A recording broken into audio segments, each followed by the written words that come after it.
we've been using this camera for about 3 weeks or so in a wide range of projects, and in today's video we want to give you our opinion about this new camera from BlackMagic. So first, let's talk about the build quality of this camera.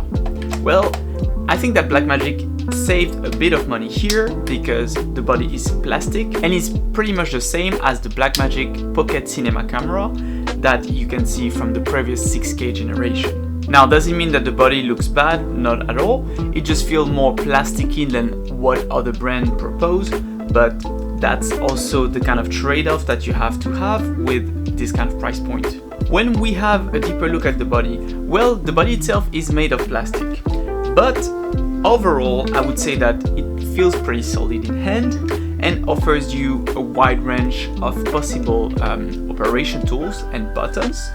So first of all, we have some screws mount in the top and the bottom of the camera that allows you to mount cages or diverse accessories. You also have here the possibility to add an optional viewfinder that is sold separately from this camera. Now, if we look at the button layout of this camera, well, on the top of the camera you have the off and on switch with 3 customizable buttons, as well as an ISO, shutter speed and white balance dedicated button, a stills button, as well as a record button. On the back of the camera you have other buttons to control the aperture as well as the autofocus, but we're going to talk about that later, and also diverse button as well for basically the menu buttons, the play button, zoom, etc. When it comes to the screen of this camera, so this is basically a bit different from the previous 6K. Now you have a complete tilt screen of the 6K. And in my opinion, if you are behind the camera, I think that is better than the flip out screen, because you can still have your camera centered while being behind your camera, have it lowered down here, and basically have the center of the screen aligned with the lens, which makes it easier to compose your image.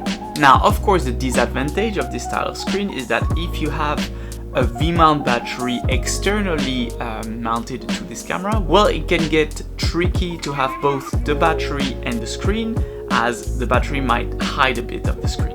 So you might want an extra monitor, basically. But if you really want a run and gun setup with just the internal battery of the BlackMagic Cinema Camera 6K, well, I personally prefer this screen.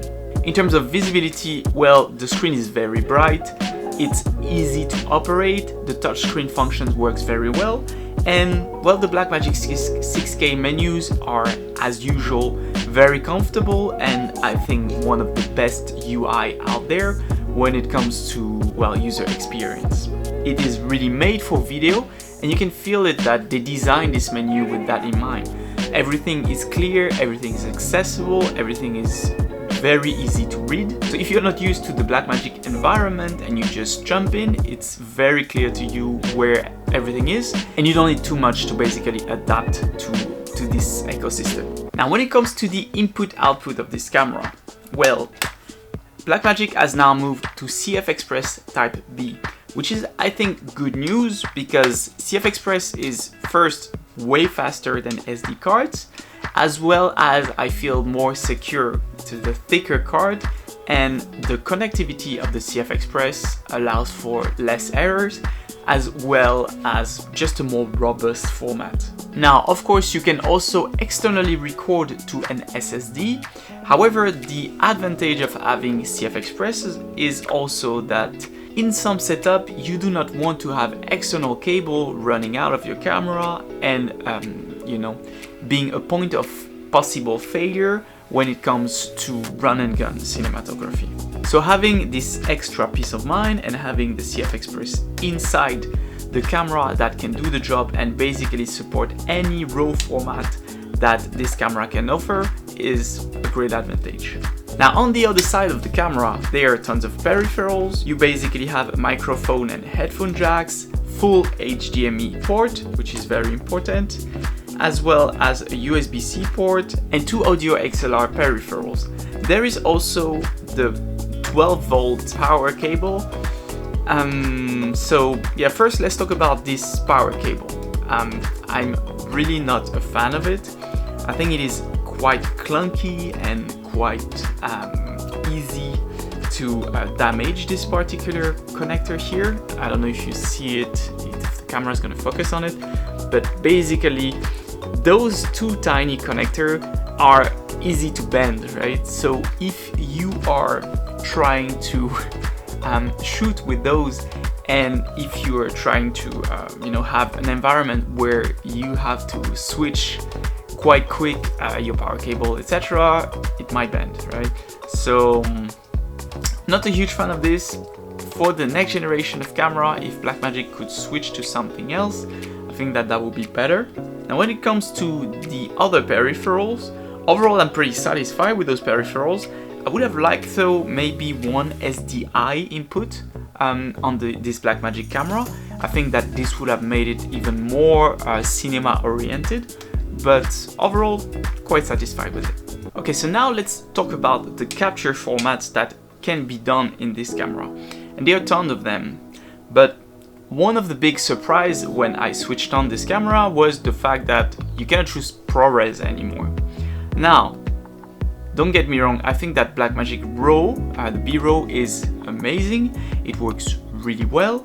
However, in some workflow, people still work with ProRes, right? ProRes is kind of an established workflow out there. So having this camera and not being able to record ProRes internally is kind of a minus, I would say, compared to the previous generation. Before you were able to choose easily, now you have to basically have an external monitor that can allow you to do that, or do some transcoding afterward. As usual, you also have the constant bitrate or the constant quality. I personally like shooting constant bitrate so that I have something that is kind of predictable in terms of file size. That's my preference. I think that constant quality Q0 is like the best quality that you can have out of this camera. So if that's what you're looking for, you can do that. And then if we talk about resolution, now we have access to 6K open gate on this camera.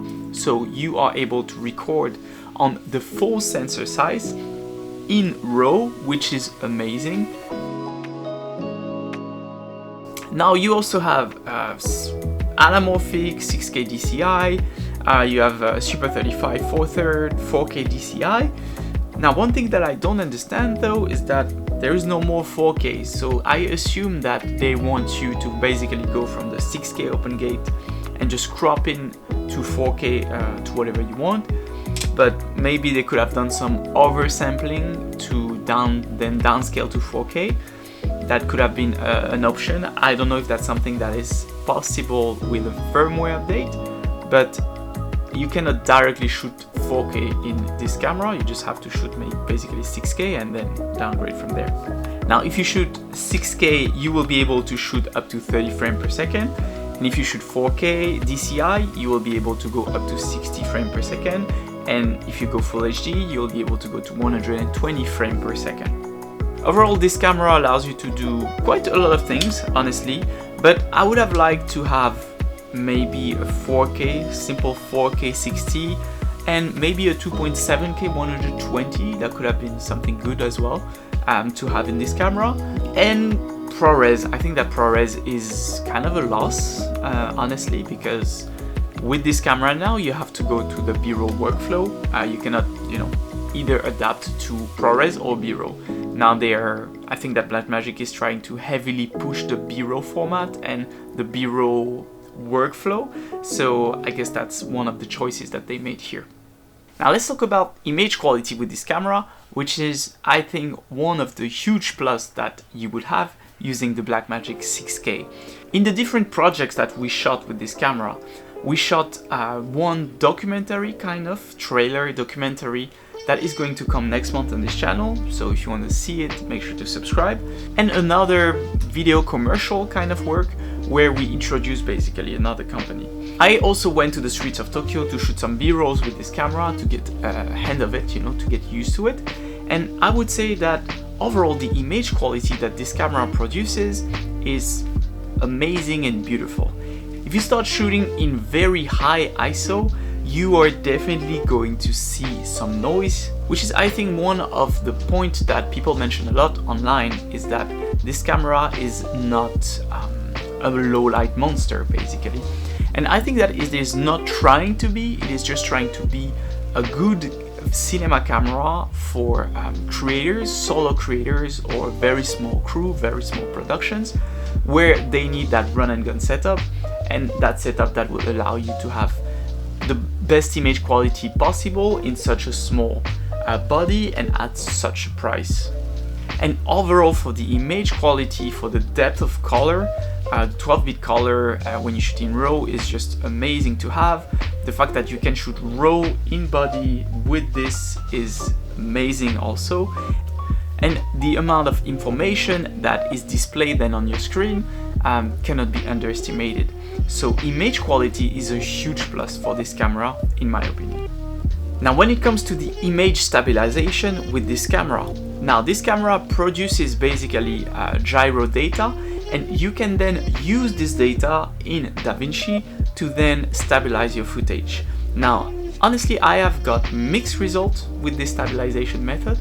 I would say that in DaVinci, the normal stabilization, the perspective mode, instead of the gyro data, also work fine, but I've got some very good result as well as some kind of awkward result with like some weird wobble with the gyro data. So I'm not sure if that's something that it will fix in the future, or maybe it's something that needs to be calibrated or something. But I've had mixed results so far, so I cannot really pronounce myself yet. Now let's talk about autofocus. And well, something that I did not mention yet and that I wanted to keep right now is the fact that, okay, you have a full frame sensor, but now you also have an L mount in this camera. L mount is basically one of the more popular mount nowadays because it's used by Leica, it's used by DJI, it's used by Panasonic and other brands. And now Blackmagic is basically joining this alliance of mount to basically allow you to invest in lenses that can be ported over several brands natively. Now this is great. However, if you have L mount, you would expect to have a bit more autofocus capabilities. And this camera still does not have continuous autofocus capabilities.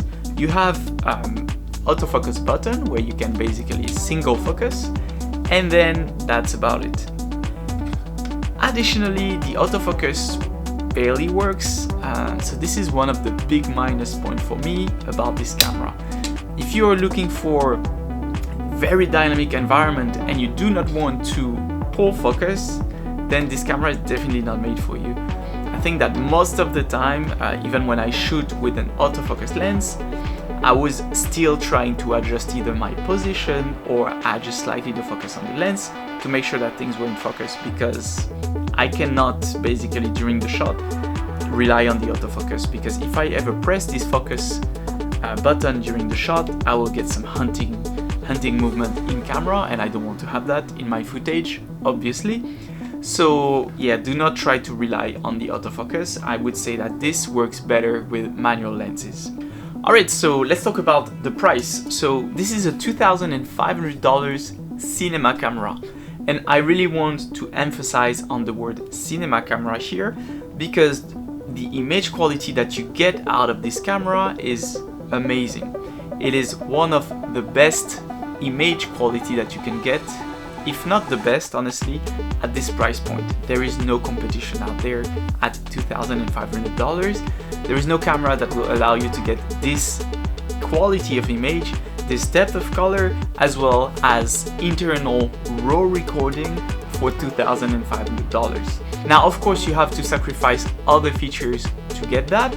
You have to sacrifice autofocus, you have to sacrifice the build quality that feels a bit plasticky, but honestly, for the image quality that you get, that is the price that you have to pay. And for $2,500, I don't think that you can ask for much more. Alright, so how did we use this camera? Well, we used this camera by building it with basically a base plate, some accessories such as focus pull, as well as manual lenses, and a V-mount battery. We also had an extra monitor on top of it, and that's how we basically worked with this camera. Now, we did not have a cage for this camera at the time of testing. I would say that definitely if you want to work and have the best result with this, definitely grab a cage for it. But overall, even with the simple setup that we had, the camera was very pleasing to work with and produced great results. I'm really looking forward to releasing to this channel the video that we made. Subscribe to make sure that you don't miss it. But overall, great experience with this camera. If you are able to rig it properly, you have a great run and gun setup that you can move around easily, and that will allow you to create amazing pictures. So who is this camera for? This camera is definitely for small productions or solo content creator or filmmakers that really want to create and have the best quality possible when it comes to pictures, that don't necessarily rely on autofocus too much, that are okay with pulling focus, and that put the priority on image quality, color depth, as well as overall usability for video of the product. If you're someone that fits in this category, then definitely the BlackMagic Cinema Camera 6K full frame won't disappoint you. Thank you for watching today's video.